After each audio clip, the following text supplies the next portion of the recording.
From the station working for you, this is Good Morning Indiana, streaming now.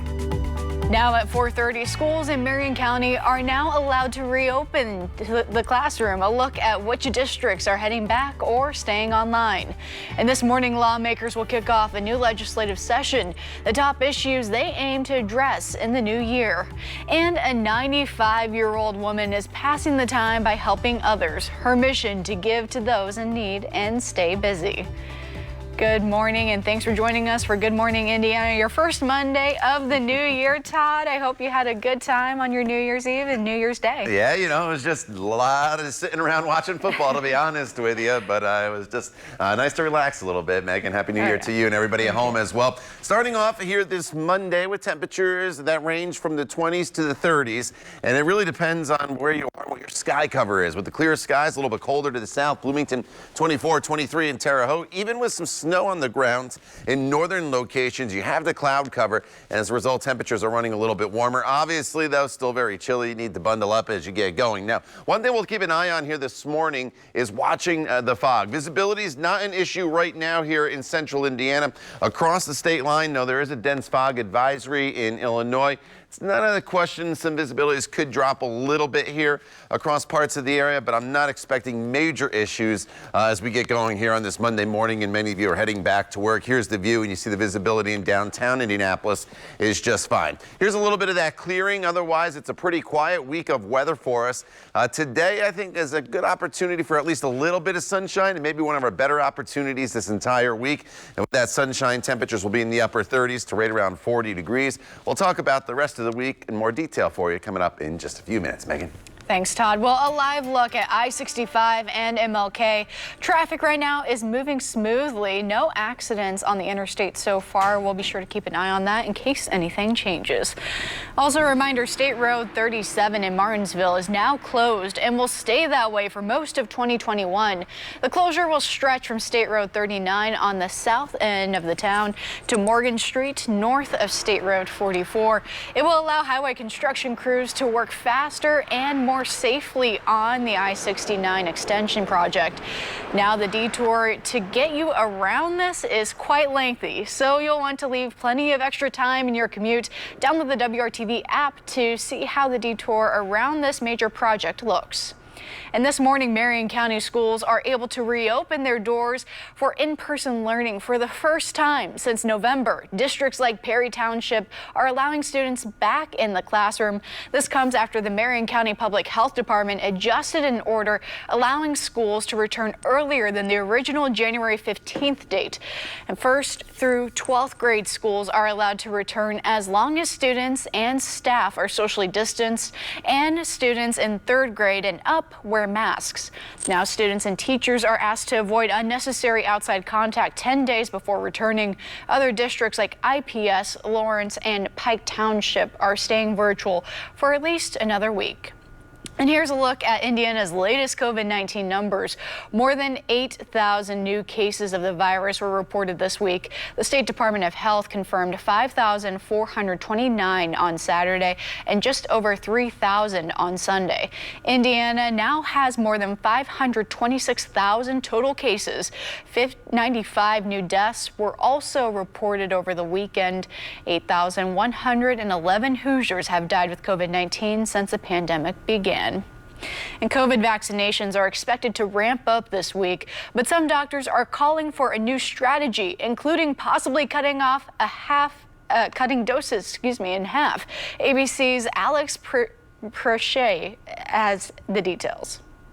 This morning, doctors are bracing for an onslaught of new COVID cases. We're averaging 2,000 to 3,000 deaths per day. When an event occurs like the Christmas and New Year's holiday, you usually have a couple of week lag before you see an additional uptick of cases, which is always followed by hospitalizations and deaths. Despite warnings to stay home, airlines have seen more than 14 million passengers in the past 2 weeks, even as the U.S. death toll surges higher. It's like treading water from 100 feet below the surface.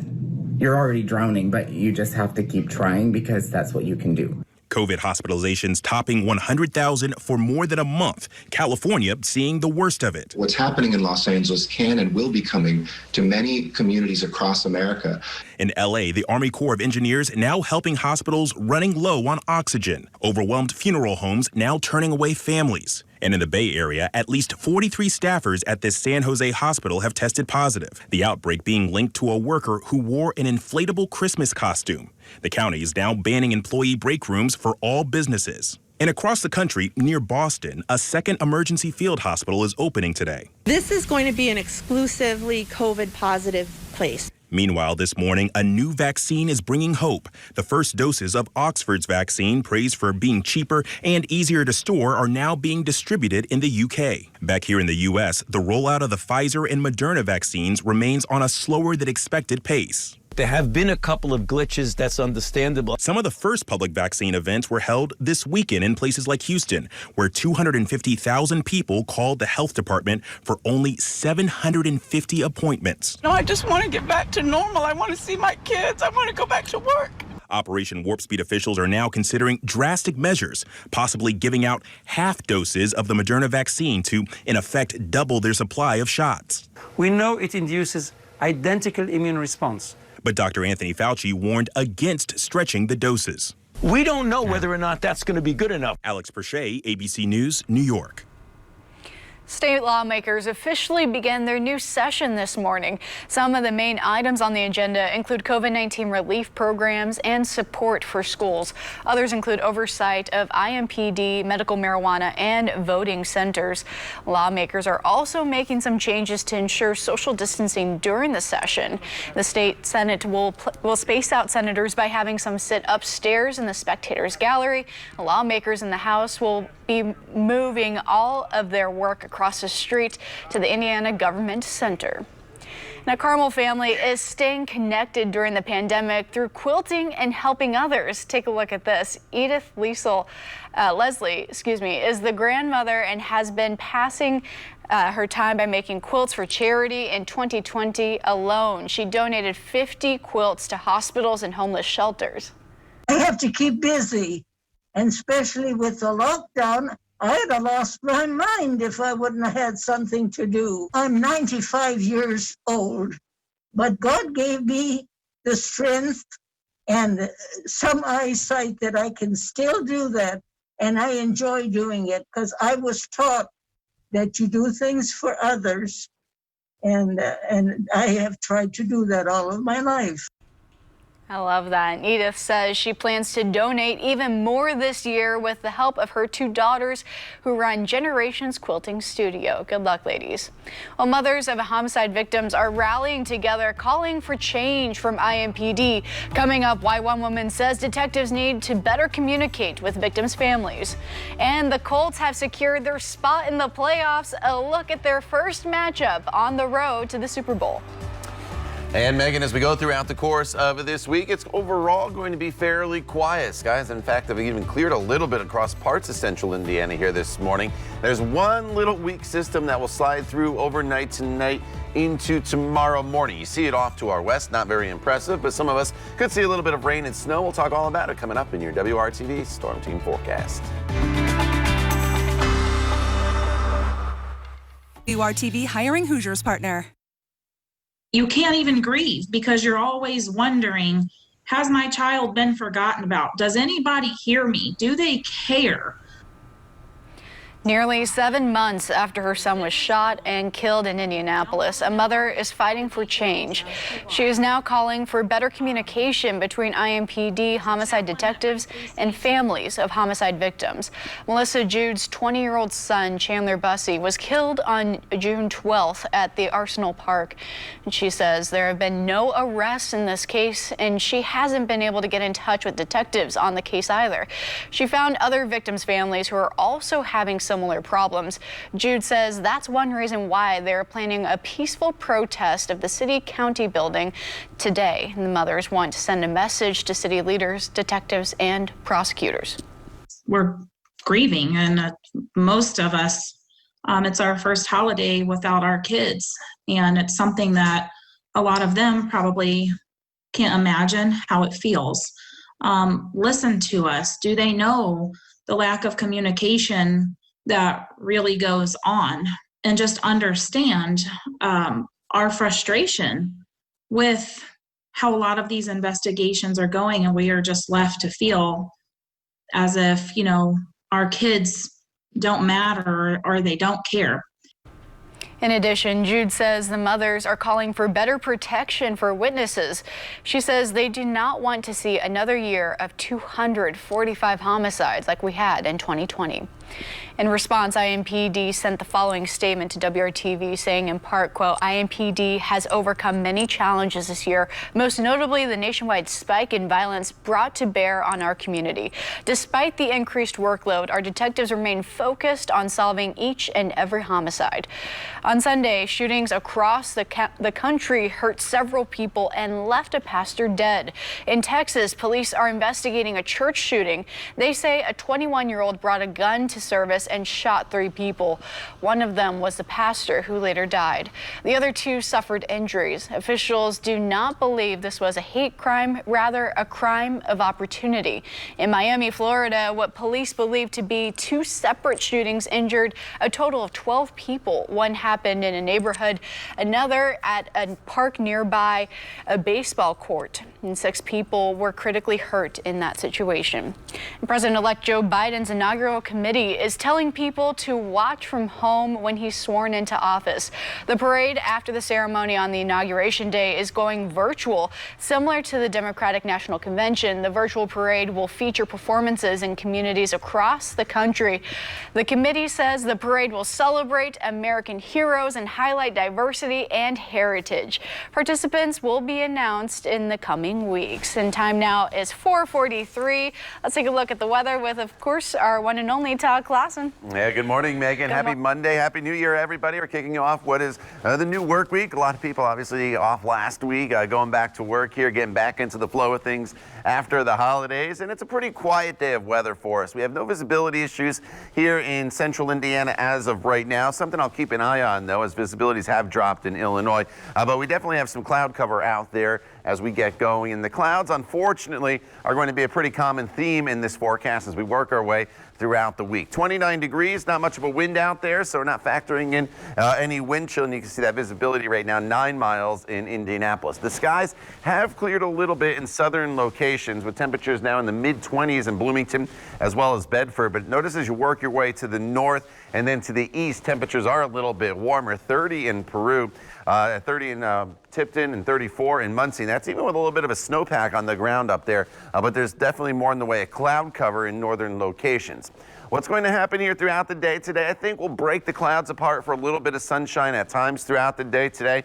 Today's probably the best opportunity for some decent amounts of sunshine that we have this entire week, and temperatures very seasonable for this time of year, as we'll be topping off right around 40, maybe 41 degrees for your afternoon high temperature. But then we run into a little bit of an issue by about this time tomorrow. You can see the skies clearing a little bit here in those southern locations, more in the way of clouds here to the north. But as we expand out, there's not a lot of moisture here, but you notice this broken line of mixed precipitation off to our west. That is going to head in our direction as we work our way into the overnight hours.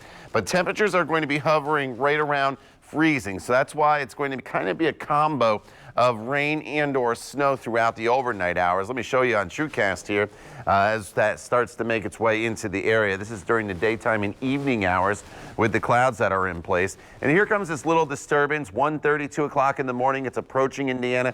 By the time we get to 4:30, as we're kicking off Good Morning Indiana tomorrow, we'll be tracking this rain-snow mixture through the area. By the time we get to 8, 9 o'clock, it's pushing off to the east. Could put down a quick coating of snow, but it shouldn't really be anything more than that. But if you are traveling in those early morning hours tomorrow, just know that there could be a few slick spots. And then the rest of tomorrow, we just deal with skies that'll be mostly cloudy across the area, with temperatures pretty consistent all week long in the mid to upper 30s. Low temperatures will be in the 20s for the most part. No major storm systems heading our way. That's the good news. But unfortunately, again, not a whole lot of sunshine in this forecast for this first full week of 2021. Megan. All right. Well, today looks pretty good with a little sunshine. Thanks, Todd. And here's a look at your roads. This is I-70 at Rural and Keystone, just east of downtown. You can see traffic is moving okay right now. All those headlights on, safe out there. And there are no accidents on the interstate to report so far. Of course, we'll keep an eye on things in case it changes. And the Colts are officially in the playoffs. Their win over the Jaguars giving them the wild card slot. Our Brad Brown breaks down their path to the postseason and who the Colts will face this Saturday. Sometime a bit after 3 p.m. Sunday, it was evident the Bills were going to take care of their game against the Dolphins. That Buffalo win opened the door for the Colts to earn their way into the postseason. Before we went out for warm-ups, it looked like Buffalo had the game under control. Obviously, we didn't have that score up on the scoreboard while we were out there warming up. That was obviously planned. Now hey, let's focus. We still got to take care of business. It wouldn't be easy, but it was certainly memorable. Jonathan Taylor set the pace from his very first touches of the game. A 56-yard sprint on his second carry had the Colts offense rolling right away. By the end of the first quarter, he was already past 100 yards, and his season total passed 1,000.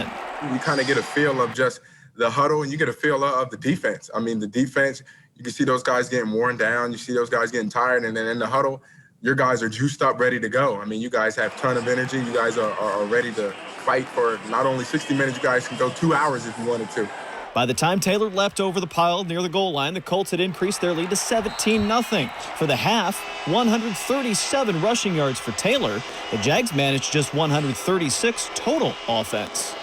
But the second half took on a very different vibe. It started with Rodrigo Blankenship hitting the upright on a 49-yard field goal.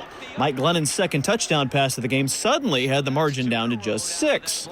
After Phillip Rivers threw an interception late in the third quarter, the pressure felt like it was mounting on the Colts entering the fourth. It felt, again, like I said last week, we felt a little bit this week like we were in hang on, where we're hanging on to something a little bit. And we didn't shut the door like we should have, kicking field goals a couple times in the first half, and then obviously we turn it over, and then, but each week stands alone. The defense would have to make a couple more stops. 6 sacks in the game. DeForest Buckner had a pair of those. Kamoko Toure had his first of the season. The Colts were finally able to bring pressure on Glennon. In the second half, we knew it was going to be on us, and, we just had to take it one play at a time. We just kept preaching to each other. We just got to take it one play at a time and get off the field. 3 and out our takeaways, and we did our business today and handled our business. The final stamp on the Colts' ticket to the playoffs would come from Taylor, showing the power and speed that made him a star at Wisconsin. 45-yard touchdown, capping a team record 253-yard rushing performance. The Colts tagged on a 2-point conversion, and in the blink of an eye, they were on their way to a dynamic 28-14 win. The game's not over until it's over, so getting in victory mode and knowing that, hey, all we got to do is secure this kneel down, and, we're in the playoffs. It was a good feeling. Less than 20 minutes after the Colts took a knee to win, the Titans had a heart-stopping finish in Houston. As time expired, Sam Sloman banged home a 37-yard field goal off the upright and good to clinch the AFC South. Tennessee wins 41-38, so the Colts will have to settle for a wild card. We second place in our division. All right, now let's go on the road. Let's make some noise on the road. Let's control what we can control, and let's just play good ball. And hopefully we can continue to do that when we go play against Buffalo and let the chips fall where they fall at. The Colts and Bills will play the first game of the NFL's newly expanded wild card round. 1 o'clock start on Saturday. Great storylines all around. Frank Reich returning to Buffalo, where he played for so many years, and it was essentially the Bills that helped the Colts get in with that win over Miami. The Titans will host the Ravens. We'll have that game next Sunday at 1 here on WRTV. The Browns and Steelers will cap the weekend with a rematch in Pittsburgh next Sunday night. Brad Brown, WRTV Sports. All right, go Colts. And after an almost career-ending injury, Washington quarterback Alex Smith is on his way to the playoffs. After the break, the touching moment his family made to celebrate how he overcame the odds. And a new legislative proposal could add a new level of oversight for Metro Police. Coming up at 5, details on the bill to give the state control of IMPD. We'll have that right after the break. And follow us on social media. Welcome back. Washington football team quarterback Alex Smith is now heading to the playoffs, hoping for a chance to win the Lombardi Trophy.